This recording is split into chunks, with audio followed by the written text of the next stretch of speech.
Thank you so much, Muhammad. It's absolutely my great pleasure to be with all of you. And I was telling Muhammad, I truly hope this will be like valuable and will add any value to any of you. My name is Hussam Hammo, and I am the founder and CEO of Tamatem Games. Tamatem is a mobile games developer and publisher focusing on the Arabic-speaking market. We focus on international games, and we bring them to the region and localize them, make them suitable for the language and culture of the region, and we expand aggressively. We are 125 employees, and we raised $17 million in funding from investors from around the world, and the company has been growing since its establishment in 2013. So we are getting into our 10th year anniversary this year in October. All right, we're very happy to have you with us, Hussam, and kudos on all of the success that you guys did خلال السنوات الماضية. Now, the purpose of this event, like Hussam mentioned, is for you guys, for everyone with us on the call, to get access to what's behind the scenes, and how did Hussam did that success to get access to the knowledge of Hussam. So please prepare your questions, just put them in the chat, and we'll tackle them right after we finish this discussion. And just a heads up, what usually happens is people keep their questions at the end, and we don't really get time to answer each and one of them. So please, whatever you have in mind, just put it in the chat right now so we can answer these questions, so Hussam can answer these questions. Now, before we start, I'm curious, and let me start with this actually. We all played video games as kids, like all of these 80s and 90s games, Atari, or even PlayStation 1 and so on. Games like Super Mario or Missile Command or Pitfalls and so on. But were you, Hussam, were you interested in this back then when you were a little kid? Did you want to be in this industry, or this just came as an opportunity throughout the years? So I believe like anyone who was born in the 80s and maybe early 90s played games at one point in their lives. Definitely one of the main reasons was like the lack of other forms of entertainment, and it was like fascinating to see all of this new technology, and to see like the animations and the graphics and how they are evolving from one console to the next and from one game to the next. And I don't think that any person missed this golden era where you are assembling your computer or buying like the latest hardware for the computer, changing the screen. Now it's like a very different thing. Now computers are all the same, and my phone is way stronger than all the computers that I owned when I was a kid combined, if not like 10 times better.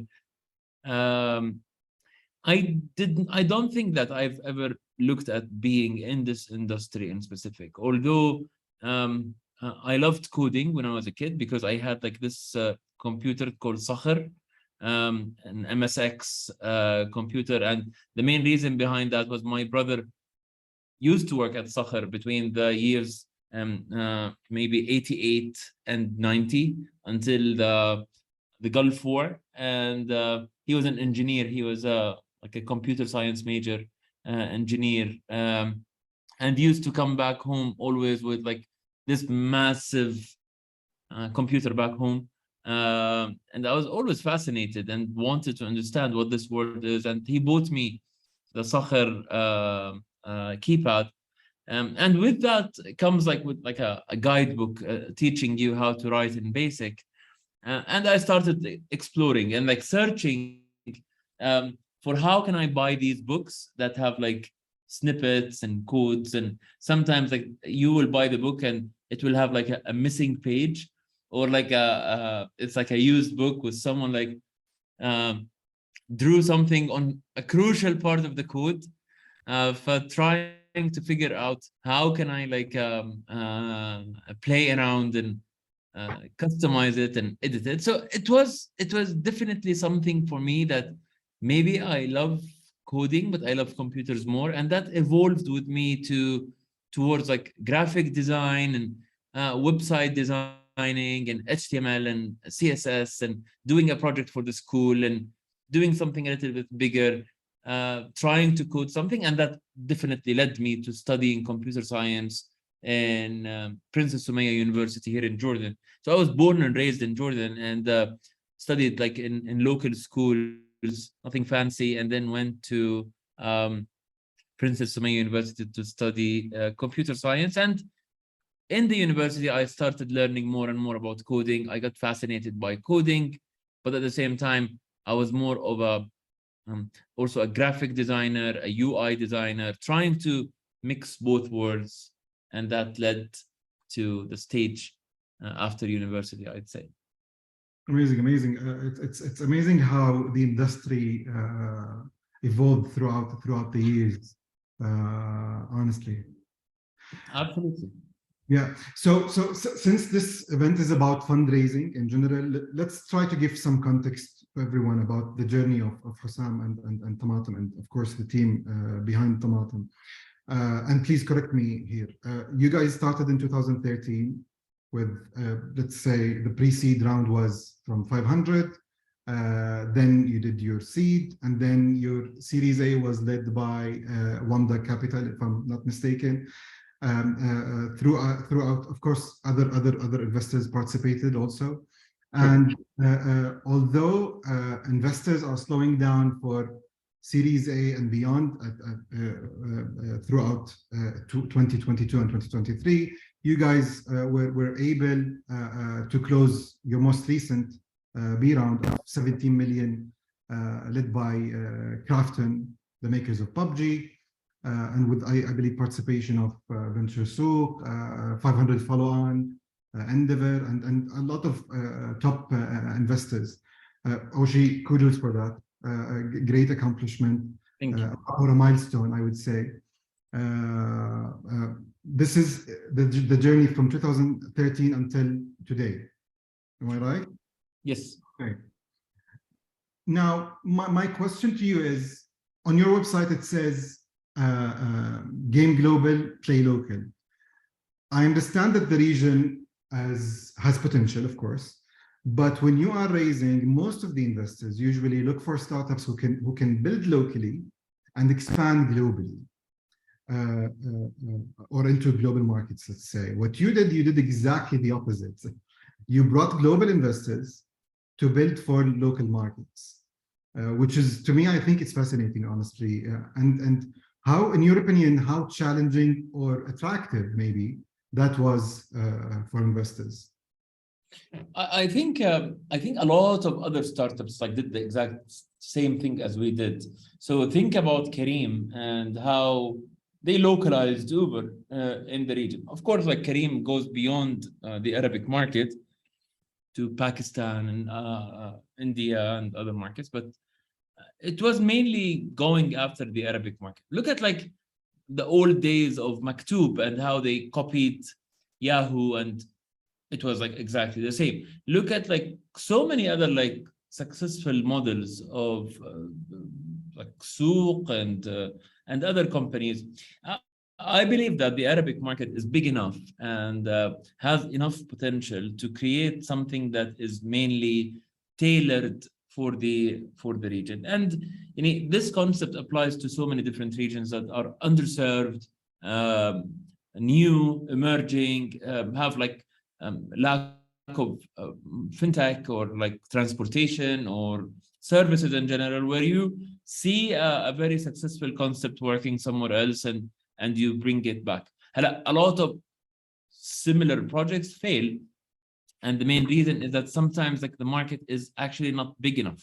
You know, sometimes the market is good, and sometimes the market is not like at the scale that will allow you to succeed. Like take an example of Airbnb, for example. You do not find a replica of Airbnb that is successful here in the region, and the main reason behind that is that you do not have enough volume to compete and sustain such a model here in the region. And there are like many other examples of stuff. But I would say that taking on such a bet where you copy something or you localize something, bringing like a franchise to the region, has like a two-edged sword. It can be very useful, very successful, and it can be very limiting. And then you would want to start thinking like, why I didn't go global. For example, Tamatem today, as an example, we are like a game distributor for international games in the Arabic region. But I believe that we have done so much hard work during these 10 years that if we did put this energy and all of these efforts into going global, then maybe we would have like been 10 times bigger. I think one of the largest challenges that we faced since the beginning was our ability to raise money. And raising money here in the region from regional investors between maybe 2010 and 2017 has been like nothing was going on. And it was really a challenge to convince an investor to give you the money in the first place. And you would never find the investor that was compared to the Silicon Valley investors, where, for example, the investor will come to you and tell you like, okay, how much are you raising? You tell them like, okay, I'm raising $10 million. He will tell you like, I think you need 15 because it's not enough. That does not exist. Here, it will be the same. It feels like the investor is buying something from you and he wants to get like the best deal. So he wants to reduce the amount of money that he's putting, and he wants to increase the stake that he takes in the company. Although this is just like nothing but paper, and it's worth nothing until it succeeds. So for the investors, it should be the other way around, where they support the companies to become successful. Again, the Silicon Valley way. It's definitely still a very big challenge that is not giving enough opportunity for regional companies to think about going global. Going global is expensive. Going global is risky. Going global requires a certain set of talents that we do not have and possess here in the region. And to be able to do it, you will need to be able to hire globally. And for you as a founder to become a better person, to know how to manage a global company, you need investments that can be scaled as you go. And you cannot take $1 million and think that, okay, when I reach a certain milestone, I will get more money, because at that time, maybe the investors will not give you enough money, and that will lead to killing the company. Yeah, I like what you're saying, but just a quick follow-up on investors and valuations. Do you think at an early stage, a founder should be a bit flexible around valuations, or you think they should be stiff and stick to what they think is right? I don't think for the founders. Yeah. Yeah, I most definitely think that you need to be very flexible about valuation. You can see what's happening in the market, and you can see other companies and how they were valued. Like, what's the price for like a similar company in my field, and play around it. But remember, always remember that you are living in the MENA market, which makes it by default a reduced price. So you cannot come into the investor and compare yourself to a Silicon Valley company. We are like way, maybe 3 times less in value than these like global companies. But I won't really care, because again, there is a point for you in time as a founder. If you built a very successful company and you reach a point and you found yourself very diluted because you raised cheap, there is a way for you to take back shares from the investors, because otherwise you will not be able to take the company to the next level. So don't really worry too much about how much diluted you are going to be. There is a way for you, for sure, to be able to make that back in a way or another in the future.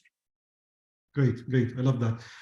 Since you are in the gaming industry, not a lot of investors maybe understand or appreciate the value of this industry, or maybe it's not in their thesis anyway, right? How do you approach investors? Do you look at their portfolio? Do you look for referrals?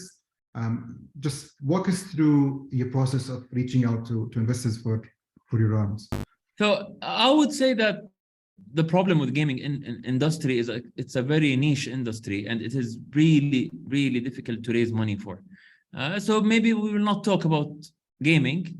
I don't know if anyone in the audience is in the gaming space, but let's say, like, let's talk general.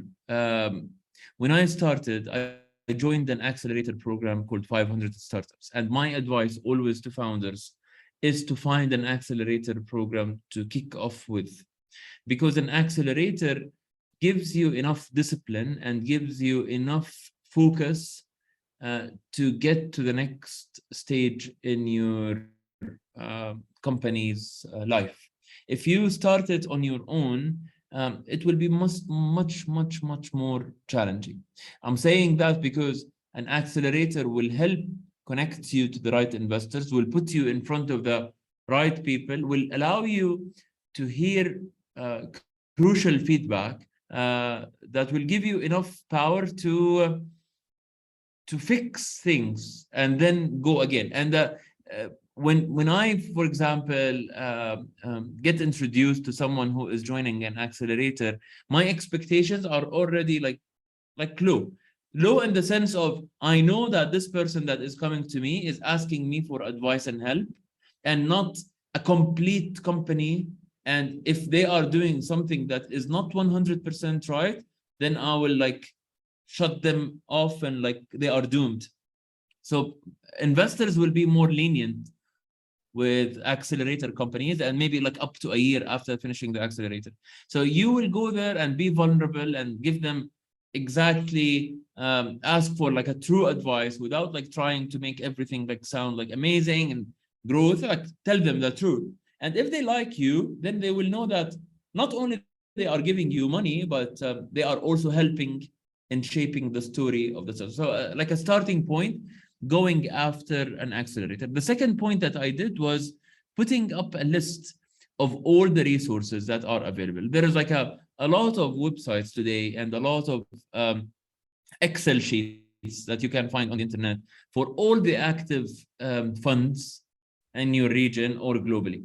You know, you can find like a list that has thousands of investors. You will do the first step, and I'm pretty sure that there are a lot of people who helped into making them become like more filtered and categorized, and it will show you the ticket size. But if you do not find these and you build your own, then make sure that you know you put like different columns and treat it as a sales process. So if you have a sales software like Salesforce or anything that you use it. Strike on Gmail can help you put like a pipeline of sales. So I would say that I got introduced to Muhammad. Muhammad wants to invest in me, or like just like I know that Muhammad is an investor, so I will put the name of Muhammad and I will say that, okay, Muhammad is interested in fintech, e-commerce, and gaming. And then I would say that, okay, Muhammad has like a comfortable ticket size, and that's like for me, considering Muhammad as an angel investor, not a VC. I would say like, what's the ticket size? When was the last time Muhammad invested? Because you can find a lot of outdated information on the internet of finding an angel investor, but the last time he made any investment was 7 years ago, which makes him a very irrelevant person for you, and you will end up mostly wasting your time talking to him, because you will talk to him, he will accept you, you will spend weeks going back and forth, but you know that he never made an investment. So why? I would rather put the energy into somewhere else. What geos do they invest in? Can they actually invest in the Middle East, for example, or they've never invested in the Middle East? Maybe they have a mandate that will not allow them to invest in the Middle East, but maybe they just want to know you. And maybe they just like want to chit chat. You don't have the time to chit chat. So just like put the priorities and know exactly that you have a sales list. Why would I target someone with like a Rolex watch and I know that like there's no way they can put like $100 to buy a watch. Why would I sell them like a $10,000 watch? It's just like it's a ridiculous approach. And I see a lot of entrepreneurs put a lot of energy and time into talking to funds that the minimum ticket size is $50 million. Or they are raising a series B and like the guy that they are talking to invests a maximum of 100K. So there's like a mismatch between like a alignment problem. This is exactly what I did when I started. I put a list. I started figuring out who am I connected to from these lists, from all the networks, from the accelerator, from my friends, from LinkedIn, from AngelList, from Magnet, from any resource that you find on the internet. And then I start asking for intros. And introductions are very crucial in that world. Much better than, of course, receiving direct message. Sometimes it works. Sometimes, like if you are applying for an accelerator or like a program, maybe there will be like a quick apply. And a lot of like VCs and investors would love to get like a direct message. So don't shut the door on that front. Like send a private message, send a Twitter message, send a LinkedIn message, send a Facebook message, whatever. Like do whatever you need to do to get to that meeting. Yeah. I always say the main enemy for any founder is time.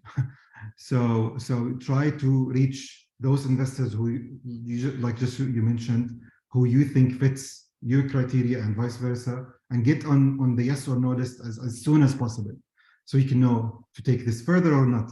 Speaking of no's, tell us a bit about the no's. How many, or what is the most crucial no?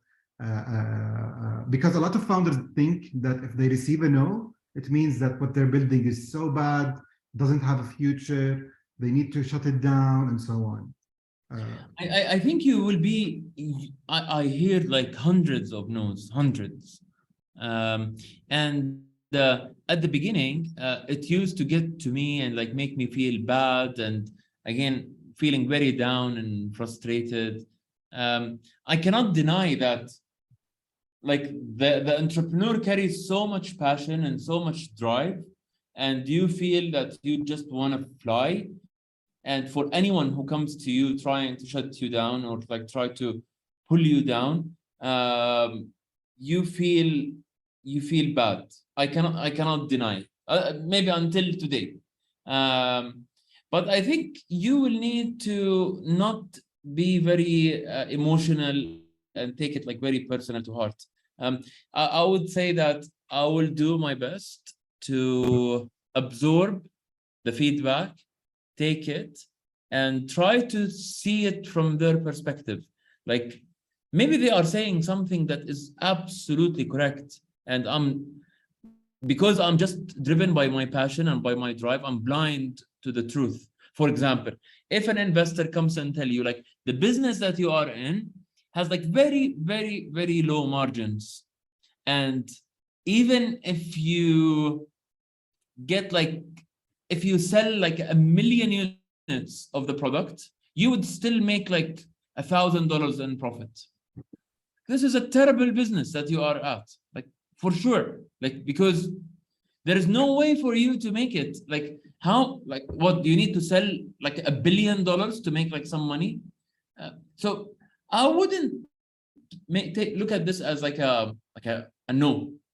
I would ask the investor like, is there a way for me and you to work together to improve these margins? Because there must be a way. Like these businesses that we are all thinking about, like some other people thought about as well. So there is a solution to everything.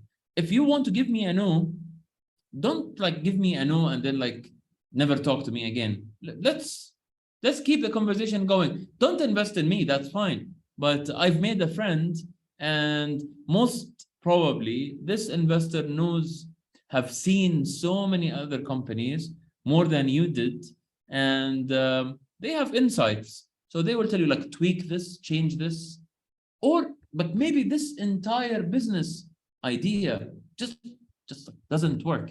And if I receive this same feedback from a couple of different investors in different areas, then I would take into consideration changing the line of business that I am at. I wouldn't take it to heart and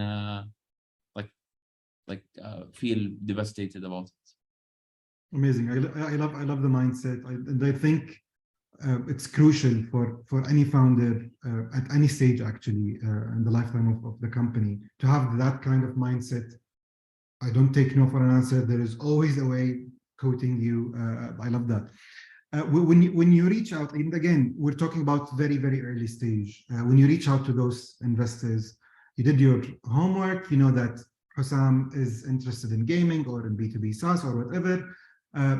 And I don't have someone to reference me or to send an intro or whatever. And I tried LinkedIn. Do you recommend giving some sort of a summary, sending a one-pager, a full pitch deck, a link to a video? What do you think is the best approach to make someone interested to know more, let's say, and have a meeting with you? I think all founders should put some time in their lives to become good salesmen. I think learning how to become a good salesman, like by actually doing like true sales, whatever it is, in a supermarket, selling like an online product, having like working in a call center, selling vouchers, selling anything, allows you to know the techniques of how can I grab your attention and how can I get you to at least listen to me, and hopefully I will convert you to buying my product. What you are selling as a company, like invest in my company, is no different than selling a product that you want people to buy. Like, for example, why would you want to buy like a Tesla stock for $100? I would want to because like the hype, the information, the products that they have, the promise of a brilliant future, the founder of the company like being very controversial and talking about like new tech, and me feeling inferior to whatever he's talking about. Like, I want to take a small part of that.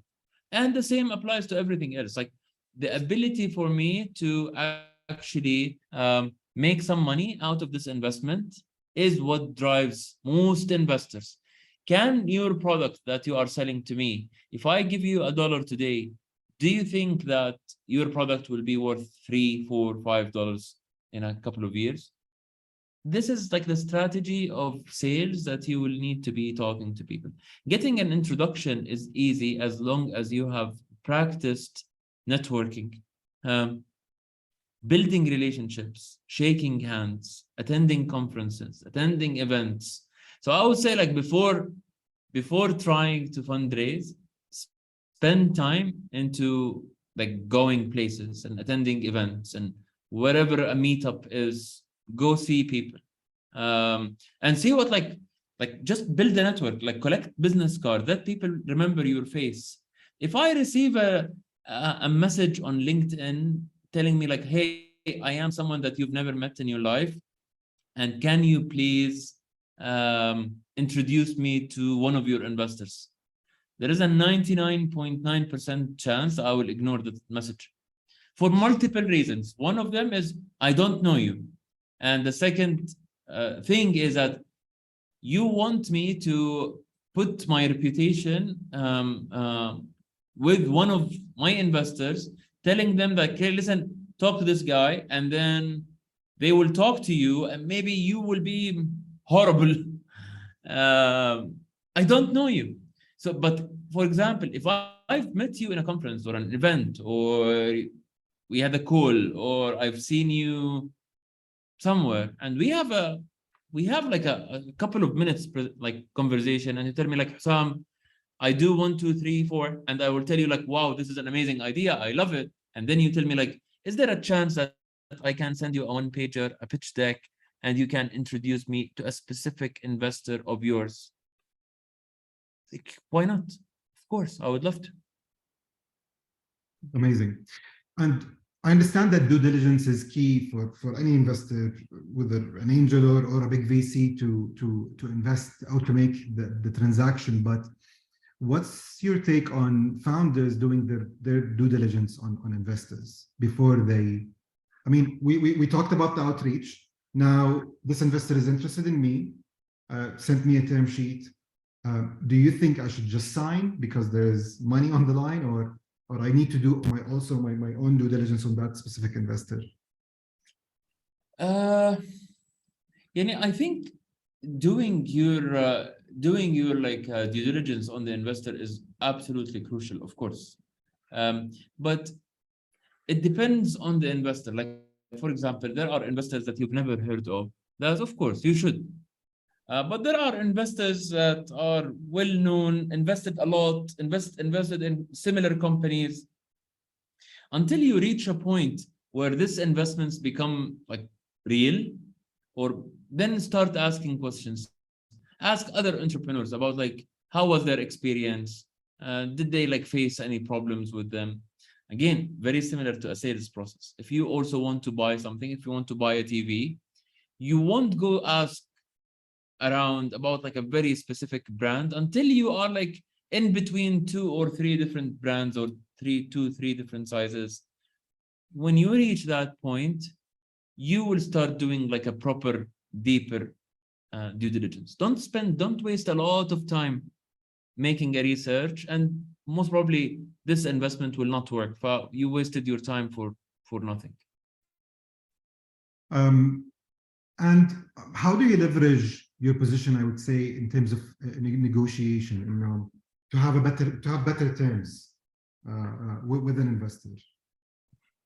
I think it will all depend on the industry that you are at, and it will depend a lot on the traction that you have so far. When you don't have traction, when you're like a new founder, you don't have a previous reputation of building successful companies, or you still at a stage where you do not have anything, you do not have numbers, you did not monetize, you did not grow, then you don't have a lot of room of negotiation. What are you negotiating? You are negotiating, you don't have anything. Unless you have like an unbelievably amazing, charismatic personality that will be like driving the investor to give you money just because they like you so much, then it will be difficult. I would always like suggest delaying receiving any investment until you have traction. Again, and this is why I would always suggest go to an accelerator program at the beginning, because the accelerators have set terms. They will give you $100,000 for a specific percentage, and that's it. You cannot negotiate, you cannot talk. This is how it is, which is great, and will give you enough time to build your own traction. And once you build the traction and start talking to investors, talk to as many investors as you can, and like try to put your own terms. And the terms in general are, what does it mean? Like when we talk about terms, it means like, what is the valuation of the company that you feel you are comfortable at? And remember, it will be a jump from what you've received in an accelerator program. So for example, if an accelerator values the company at a $1 million, and you start like heavily fundraising after 3 months, don't expect the company to become a $10 million. That will be like too exaggerated. But I would say that if you start a company with an accelerator at $1 million valuation, and then you start raising a pre-seed round or a seed round for say 200, 300, 400K investment, then you can be easily like at $2 to $3 million valuation. Like, let's say 2. So you doubled. So you are diluting heavily for sure, because it means that they are taking at least 20% of the company, or less. No, less. So try to raise a smaller amount of money, then build more, and then go more. If the 100K that you've received from the accelerator will get you to a point where you became massively scalable, then everything will be different. But see examples, see other companies that are similar to yours that raised a seed round. How much did they raise? What was the valuation? Talk to their founders. Like find a way to reach out to that founder and tell them, like, listen, I am doing something similar in a different market. I'm not competing with you, but teach me. How much was like your valuation? How did you do it? Who did you like help you raise the money? I think that will be very useful. Amazing, amazing. Maybe at an early stage, it's not about the idea; it's more about the story, the team behind it, and so on. So at least, or that's my belief. What is the #1 tactic, in your opinion, that you use or you think is crucial when pitching?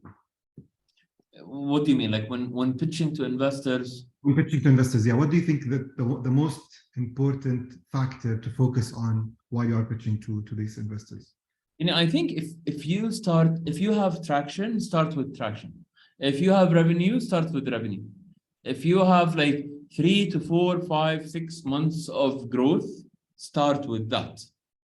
Like that is like what will the investor care about the most. Remember, 90% of the investors are giving you money because they want to double or triple that amount of money in a couple of years.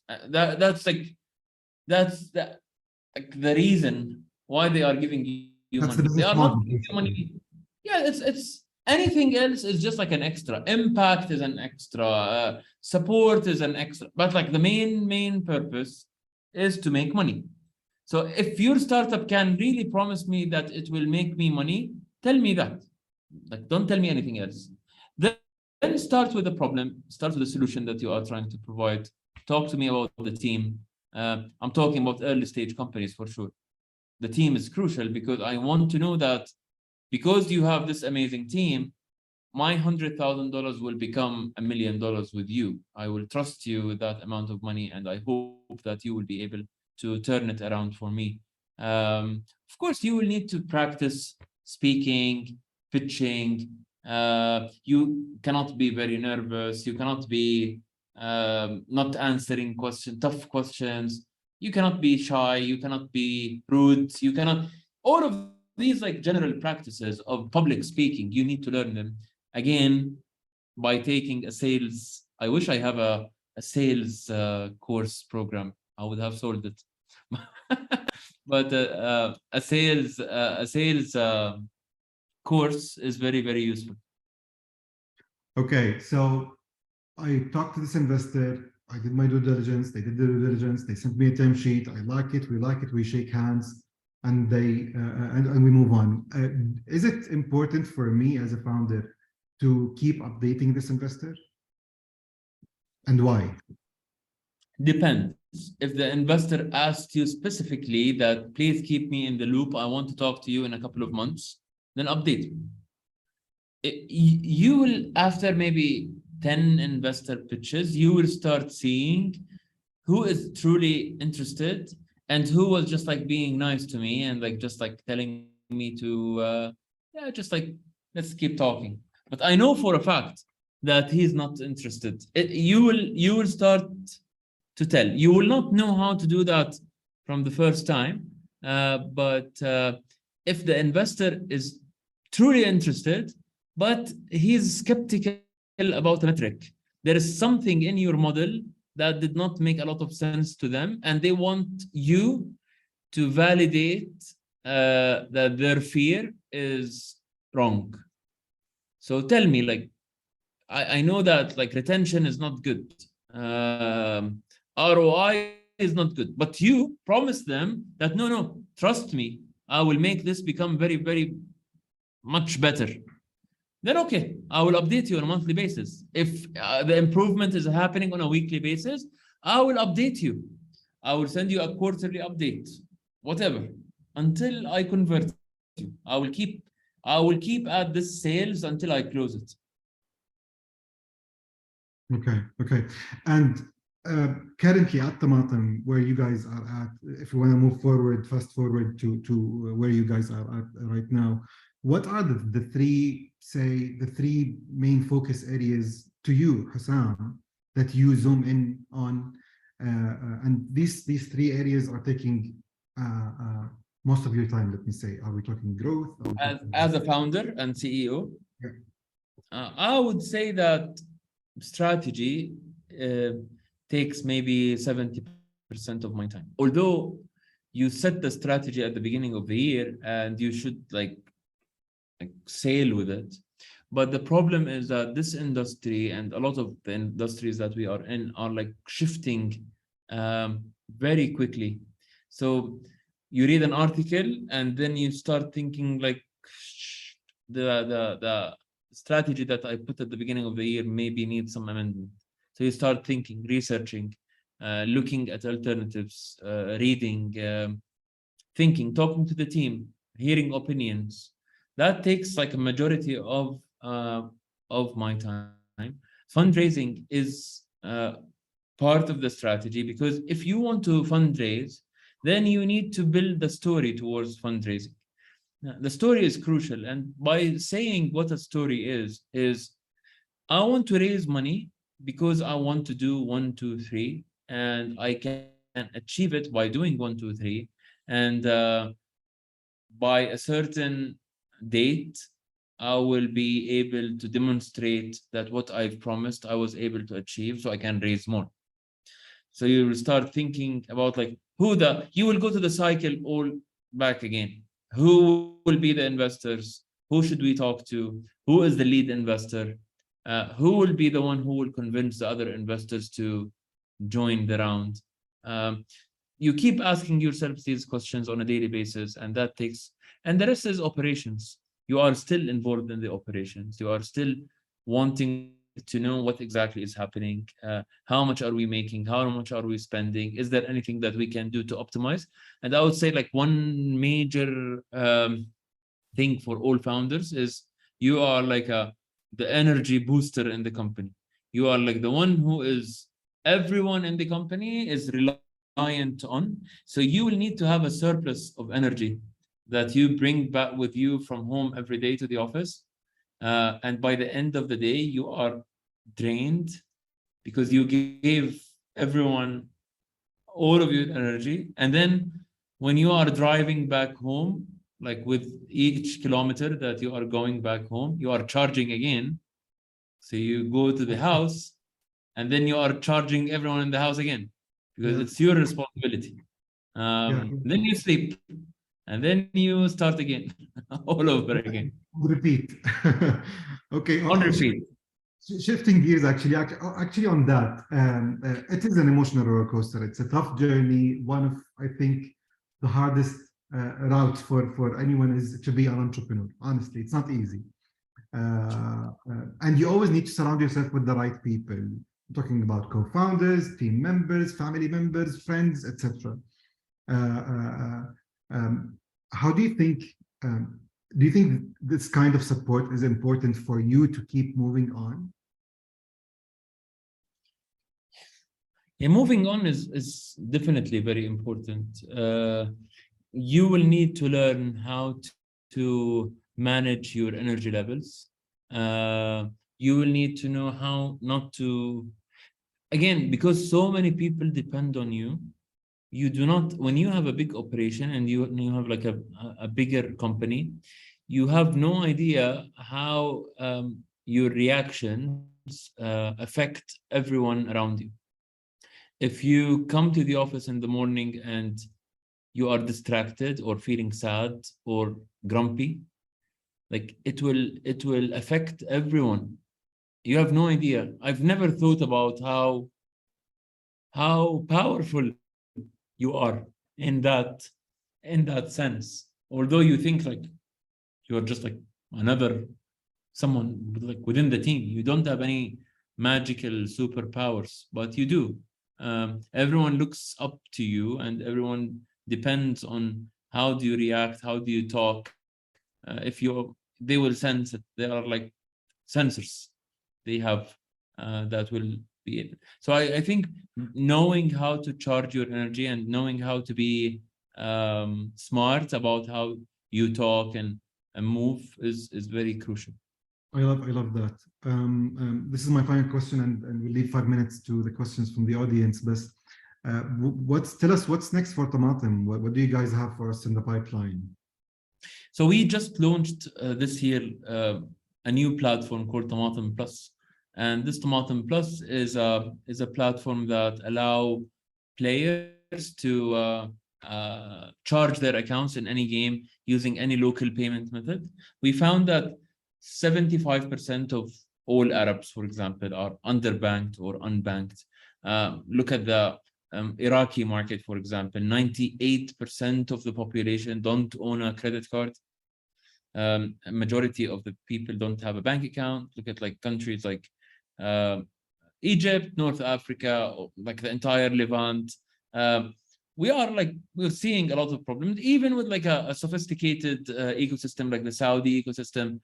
Still, like these debit cards don't work on international websites. Mostly they will fail the payments. So there is like a true need for that. But figuring out that is what is like now our most focus. So we are still definitely a gaming company, but like we have a specific focus on fintech. Brilliant. I think the combination is super smart, actually. Best of luck. Thank you. 4 minutes left, so we're going to take a couple of questions. Please, can you ask Hussam, how can we convince the investors while we are in the pre-seed level? And what is the best way to do that? To do what? Sorry? They are in a pre-seed stage. Yeah. What is the best way to convince investors to join their cap table or to invest in their company? I think, again, looking for an accelerator is key. Building a very nice pitch deck. The idea has to be refined. Talk to your friends. Talk to everyone that you know. Go to a coffee shop and start like walking between the tables and asking people, what do you think about my idea? As like crazy that this might sound, if a lot of people agree that this is an amazing idea, then like the chances of you getting like into an accelerator programs are like very, very, very high. Great. Another question is, someone is asking, what happens if an investor invested in a startup and this startup failed? Who deals with the losses? This is what he said exactly. Bye-bye. No one. And this is the culture that we will need to promote and think about. It is okay to fail, and it is absolutely fine to fail. Like the entire ecosystem in Silicon Valley was built on failed startups. We should not be afraid to fail, and investors should not be afraid of losing money on that, as long as you've done everything that you can. Like you did not steal the money, you did not like waste the money on buying a car or a house. You did everything that you could have done, but things did not work. So what do? You are like, you're doomed. You need to suffer all of your life because it did not happen. It should make you a much better entrepreneur to do your next startups. And investors should appreciate that and reinvest in you, because you are now a better entrepreneur that I would trust with my money. Yeah, 100%. I like this question. What do you think of bringing investors and giving them board seats who are not experts in the industry that you are operating in? That's fine. Like each investor comes with good and bad things for sure, but you would always assume that an investor that you've done your own due diligence on, that is like a good person, that like loves the business that you are at, who can actually add some support level to you and will help you out, will most definitely add value to you. Try to form a board that has some experts. So if there is a conflict between you and the other investors, someone will back you up and like say that what you are saying is true, because they are experts as well. But it's like too soon to think about like board members and who will sit on the board. Like in the beginning, in the first couple of years of your like early stage startup, you don't have a board. So don't worry too much about the board. Right. And shameless plug, at FI, we do not take board seats, everyone. A question, Hona, about gaming field. What is the most common challenges that every gaming startup face? Talent is a problem because we do not have enough talent in the region to say that we have a pool of developers, designers, animators that you can tap into quickly and hire. So you will need to do the heavy lifting by training and upskilling people from different industries to your industry, which makes it become much more expensive than it should be. I hope that we will be able to help solve a little bit of this problem. We just launched an academy in collaboration with the university here at HTU, and it should start like giving some talent to the market. So it's not explicitly only for us, but we will do it for like the entire industry in the region. Hopefully, we will be able to open such a thing. Of course, it's like it's free. We are not making money from it, but I hope this can become a model we will like take to Saudi, for example, and the Gulf countries, where we try to build talent pool for anyone to help them enter this ecosystem. Amazing. I love it. I love it. Where can we know more about this academy? Soon, very, very, very soon. Like within the, hopefully like before Q3, it should be ready. Amazing, amazing. Love the initiative, and definitely it will bring in value to you guys and for everyone else in the sector. Last question: how long do you think the perfect runway when someone is raising? Should they raise for 18 months? 18 months is like a global standard. It should give you like enough runway to be comfortable, and at the same time be a little bit scared that I need to move, but not too scared where you give away too much or you lose focus. I think one very important thing for all entrepreneurs is never to enter a panic mode. Entering a panic mode makes you do so many mistakes and makes you feel like being afraid in general is not the best tactic in a war, for example, in a racing, in a drive. If you are afraid, you most probably will hit and make an accident. So just like relax, trust the process.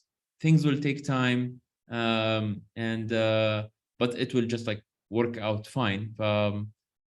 No need, like I would always say that one of the biggest problems with entrepreneurs is that it's like the stress. Managing stress and managing panic is important. The fear of missing out and knowing that my friend raised money and I did not, or he raised more money than me, or he is more successful than me, like makes you always feel that you are always behind. Although as an entrepreneur, as just like attending such a seminar, you are like, you're doing something great. And this will be like an advantage for you over everyone else. So why always like we are always afraid and feeling that we are underachievers and like I want, like I'm not happy and I'm not successful, and like you need to be like very calm about it and like respect yourself and respect your emotions and take it easy on yourself, because otherwise you will not be able to achieve anything. I love it, love it. Rami, we will send the recording to everyone who registered for this session. Very quickly, what's your favorite video game? GTA is one of absolute favorites. Like there was like another game that was like my favorite called Age of Titans. It's an RPG game that I used to play on the PC a lot. I'll check that out.